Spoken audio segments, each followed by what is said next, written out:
ಆಕಾಶವಾಣಿ ಪ್ರದೇಶ ಸಮಾಚಾರ ಓದುತ್ತಿರುವವರು ಚೇತನ್ ಸಿವಿ. ಮುಖ್ಯಾಂಶಗಳು: ಅಮೃತ್ ಭಾರತ್ ಯೋಜನೆಯಡಿ ನವೀಕರಿಸಲಾದ ರಾಜ್ಯದ ಅಳ್ನಾವರ್, ಬಾದಾಮಿ, ಬಂಟ್ವಾಳ, ಕೊಪ್ಪಳ ರೈಲ್ವೆ ನಿಲ್ದಾಣ ಲೋಕಾರ್ಪಣೆಗೊಳಿಸಿದ ಪ್ರಧಾನಿ ನರೇಂದ್ರ ಮೋದಿ. ರಾಜ್ಯದ ಒಟ್ಟು 61 ರೈಲ್ವೆ ನಿಲ್ದಾಣಗಳ ಪುನರಾಭಿವೃದ್ಧಿಗೆ 2,110 ಕೋಟಿ ರೂಪಾಯಿ ಬಿಡುಗಡೆ. ಸಚಿವ ವಿ. ಸೋಮಣ್ಣ. ಡಿಸೆಂಬರ್ ಒಳಗೆ ಗ್ರೇಟರ್ ಬೆಂಗಳೂರು ಪ್ರಾಧಿಕಾರ ಚುನಾವಣೆ. ಮುಖ್ಯಮಂತ್ರಿ ಡಿಕೆ ಶಿವಕುಮಾರ್. ಧಾರವಾಡದಲ್ಲಿ ರಾಜ್ಯ ಮಟ್ಟದ ಮಲ್ಲಕಂಬ ಕ್ರೀಡೋತ್ಸವ ಆರಂಭ. 280ಕ್ಕೂ ಹೆಚ್ಚು ಕ್ರೀಡಾಪಟುಗಳು ಭಾಗಿ. ವಾರ್ತೆಗಳ ವಿವರ.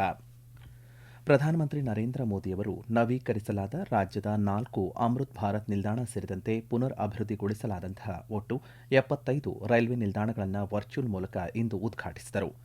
ಅಮೃತ್ ಭಾರತ್ ನಿಲ್ದಾಣ ಯೋಜನೆಯಡಿ ರಾಜ್ಯದ ಅಳ್ನಾವರ್ ನಿಲ್ದಾಣವನ್ನು 17 ಕೋಟಿ 20 ಲಕ್ಷ, ಬಾದಾಮಿ 15 ಕೋಟಿ 10 ಲಕ್ಷ, ಬಂಟ್ವಾಳ 26 ಕೋಟಿ 18 ಲಕ್ಷ ಹಾಗೂ ಕೊಪ್ಪಳ ರೈಲ್ವೆ ನಿಲ್ದಾಣವನ್ನು 21 ಕೋಟಿ 14 ಲಕ್ಷ ರೂಪಾಯಿಗಳಲ್ಲಿ ಆಧುನಿಕ ಸೌಲಭ್ಯಗಳ ಜೊತೆಗೆ ಸಮಗ್ರವಾಗಿ ಅಭಿವೃದ್ಧಿಪಡಿಸಲಾಗಿದೆ.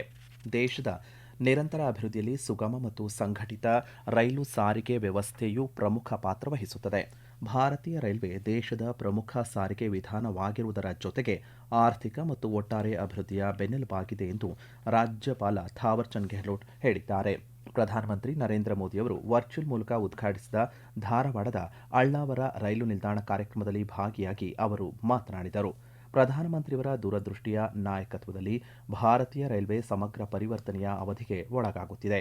ಪ್ರಯಾಣಿಕರಿಗೆ ಉತ್ತಮ ಮತ್ತು ಆಧುನಿಕ ಸೌಲಭ್ಯಗಳನ್ನು ಒದಗಿಸಲು ರೈಲು ನಿಲ್ದಾಣಗಳನ್ನು ತ್ವರಿತಗತಿಯಲ್ಲಿ ಪುನರಾಭಿವೃದ್ಧಿ ಮತ್ತು ಆಧುನೀಕರಣಗೊಳಿಸಲಾಗುತ್ತಿದೆ ಎಂದು ಹೇಳಿದ್ದಾರೆ. ಕೇಂದ್ರ ಹೊಸ ಮತ್ತು ನವೀಕರಿಸಬಹುದಾದಂತಹ ಇಂಧನ ಸಚಿವ ಪ್ರಹ್ಲಾದ್ ಜೋಶಿ ಮಾತನಾಡಿ, ಭಾರತ ಇಂದು ವಿಶ್ವದಲ್ಲೇ ಅತಿ ಹೆಚ್ಚು ರೈಲ್ವೆ ಜಾಲವನ್ನು ಹೊಂದಿದ್ದು ಸಂಪೂರ್ಣ ವಿದ್ಯುದೀಕರಣದತ್ತ ಸಾಗಿದೆ. ಮಧ್ಯಪ್ರಾಚ್ಯದ ಯುದ್ಧದಿಂದಾಗಿ ಇಂಧನ ಬೆಲೆ ಏರಿಕೆಯಾಗಿದ್ದರೂ ಡೀಸೆಲ್ ರೈಲುಗಳನ್ನು ವಿದ್ಯುತ್ ರೈಲುಗಳಾಗಿ ಪರಿವರ್ತಿಸಿದ್ದರಿಂದ ಇಂಧನ ಮೇಲಿನ ಅವಲಂಬನೆ ಕಡಿಮೆಯಾಗಿದೆ ಎಂದು ಹೇಳಿದ್ದಾರೆ. ಶಕ್ತಿಯನ್ನು ಗುರುತಿಸಲಿಕ್ಕೆ ಒಂದು ನೇತೃತ್ವ ಬೇಕಾಗಿತ್ತು. ಆ ನೇತೃತ್ವವನ್ನು ಸನ್ಮಾನ್ಯ ಪ್ರಧಾನಮಂತ್ರಿ ನರೇಂದ್ರ ಮೋದಿ ಅವರು ಕೊಟ್ಟರು. 2.6 ಗಿಗಾವಾಟ್ ಇತ್ತು ನಮ್ದು 2014 2.6 ಗಿಗಾವಾಟ್ ದಿಂದ 162.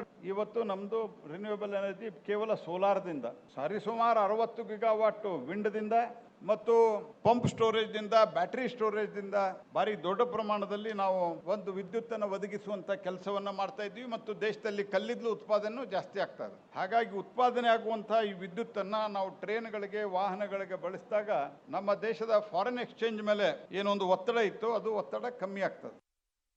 ವಿಧಾನ ಪರಿಷತ್ತಿನ ಸಭಾಪತಿ ಬಸವರಾಜ ಹೊರಟ್ಟಿ ಸೇರಿದಂತೆ ಗಣ್ಯರು ಕಾರ್ಯಕ್ರಮದಲ್ಲಿ ಭಾಗಿಯಾಗಿದ್ದರು. ಅಮೃತ ಭಾರತ ನಿಲ್ದಾಣ ಯೋಜನೆಯಡಿ 15 ಕೋಟಿ 1 ಲಕ್ಷ ರೂಪಾಯಿ ವೆಚ್ಚದಲ್ಲಿ ಪುನರಾಭಿವೃದ್ಧಿಗೊಂಡ ಬಾದಾಮಿ ರೈಲು ನಿಲ್ದಾಣದ ಉದ್ಘಾಟನಾ ಕಾರ್ಯಕ್ರಮ ಇಂದು ಜರುಗಿತು.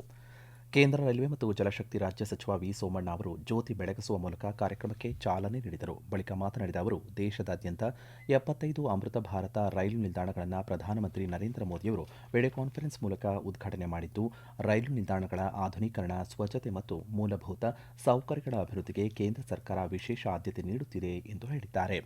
ರಾಜ್ಯದ 61 ರೈಲು ನಿಲ್ದಾಣಗಳ ಅಭಿವೃದ್ಧಿಗಾಗಿ ಪ್ರಧಾನಿ ಅವರು 2,110 ಕೋಟಿ ರೂಪಾಯಿ ಒದಗಿಸಿದ್ದಾರೆ ಎಂದು ಈ ಸಂದರ್ಭದಲ್ಲಿ ಸಚಿವ ಸೋಮಣ್ಣ ತಿಳಿಸಿದ್ದಾರೆ. ಬಾದಾಮಿಯಲ್ಲಿ 15 ಕೋಟಿ, ಅಳ್ನಾವರದಲ್ಲಿ 17 ಕೋಟಿ ರೂಪಾಯಿ ಖರ್ಚು ಮಾಡಿದ್ದೇವೆ, ಕೊಪ್ಪಳದಲ್ಲಿ 27 ಕೋಟಿ ಖರ್ಚು ಮಾಡಿದ್ದೇವೆ, ಬಂಟ್ವಾಳದಲ್ಲಿ 18 ಕೋಟಿ ರೂಪಾಯಿ ಖರ್ಚು ಮಾಡಿದ್ದೇವೆ. ಇದೆಲ್ಲಕ್ಕಿಂತ 25,000 ಕೋಟಿ ರೂಪಾಯಿಗಳನ್ನ ಈ ಸಾರಿ ನಾವು ಖರ್ಚು ಮಾಡ್ತಾ ಇದ್ದೀವಿ.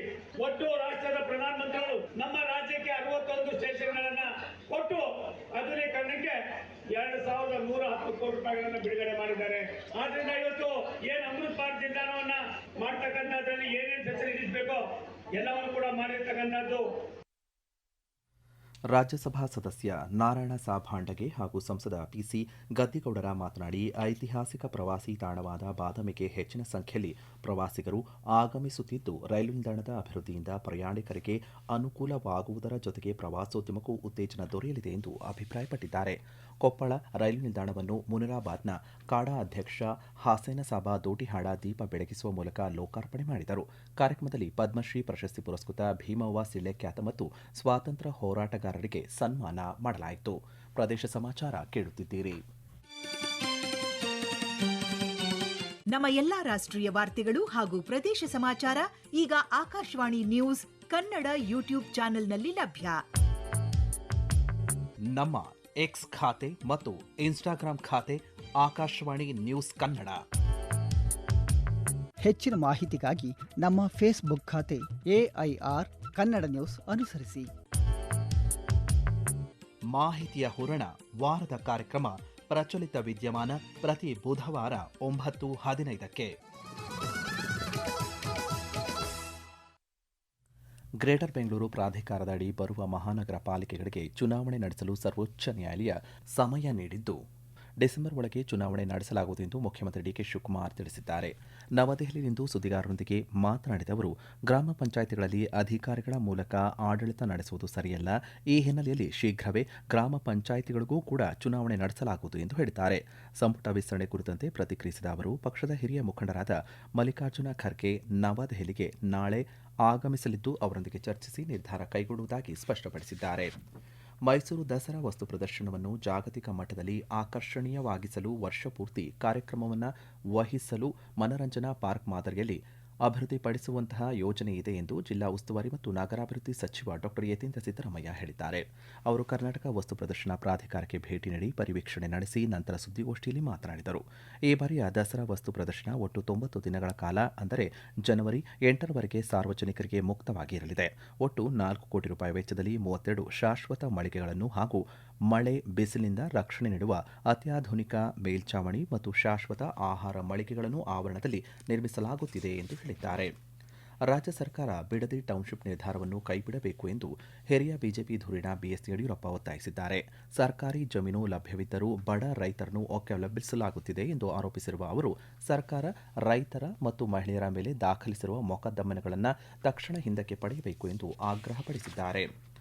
ರಾಜ್ಯ ಸರ್ಕಾರ ಮಾದಕ ವಸ್ತು ಮಾರಾಟ ಮತ್ತು ಬಳಕೆ ನಿಯಂತ್ರಣ ಮಾಡುವಲ್ಲಿ ವಿಫಲವಾಗಿದೆ ಎಂದು ಮಾಜಿ ಮುಖ್ಯಮಂತ್ರಿ ಹಾಗೂ ಹಾವೇರಿ ಸಂಸದ ಬಸವರಾಜ ಬೊಮ್ಮಾಯಿ ಗದಗದಲ್ಲಿಂದು ಆರೋಪ ಮಾಡಿದ್ದಾರೆ. ನಗರದಲ್ಲಿ ಮಾಧ್ಯಮಗಳೊಂದಿಗೆ ಮಾತನಾಡಿದ ಅವರು, ರಾಜ್ಯದ ಶಾಲೆ ಕಾಲೇಜುಗಳಿಂದ ಹಿಡಿದು ಜೈಲುಗಳವರೆಗೆ ಮಾದಕ ವಸ್ತು ಮಾರಾಟದ ಜಾಲ ವ್ಯಾಪಿಸಿದೆ, ಕಾನೂನು ಸುವ್ಯವಸ್ಥೆ ಹದಗೆಟ್ಟಿದೆ ಎಂದು ಆಕ್ರೋಶ ವ್ಯಕ್ತಪಡಿಸಿದ್ದಾರೆ. ಗ್ರಾಮೀಣ ಮತ್ತು ತಾಲೂಕು ಮಟ್ಟದ ಜನರಿಗೆ ಕಾನೂನು ನೆರವು ಹತ್ತಿರದಲ್ಲೇ ಸಿಗುವಂತಾಗಲು ಹೊಸ ನ್ಯಾಯಾಲಯಗಳ ಸ್ಥಾಪನೆ ಅತ್ಯಗತ್ಯವಾಗಿದೆ ಎಂದು ಕರ್ನಾಟಕ ಉಚ್ಚ ನ್ಯಾಯಾಲಯದ ನ್ಯಾಯಾಧೀಶ ಮತ್ತು ಕೊಪ್ಪಳ ಜಿಲ್ಲೆಯ ಆಡಳಿತ ನ್ಯಾಯಾಧೀಶ ನ್ಯಾಯಮೂರ್ತಿ ಸಿಎಂ ಪೂಣಚ್ಚ ಹೇಳಿದ್ದಾರೆ. ಕೊಪ್ಪಳ ಜಿಲ್ಲಾ ನ್ಯಾಯಾಂಗ ಇಲಾಖೆ ಮತ್ತು ಗಂಗಾವತಿ ವಕೀಲರ ಸಂಘದ ಸಹಯೋಗದಲ್ಲಿಂದು ಕನಕಗಿರಿಯ ಎಪಿಎಂಸಿ ಆವರಣದ ಶ್ರಮಿಕ ಭವನದಲ್ಲಿ ನಡೆದ ಸಂಚಾರಿ ನ್ಯಾಯಾಲಯ, ಸಿವಿಲ್ ಮತ್ತು ಜೆಎಂಎಫ್ಸಿ ನ್ಯಾಯಾಲಯದ ಉದ್ಘಾಟನೆಯನ್ನು ವರ್ಚುವಲ್ ಮೂಲಕ ನೆರವೇರಿಸಿ ಅವರು ಮಾತನಾಡಿದರು. ನ್ಯಾಯಾಂಗ ವ್ಯವಸ್ಥೆಯ ವಿಕೇಂದ್ರೀಕರಣ ಅತ್ಯಗತ್ಯವಾಗಿದೆ.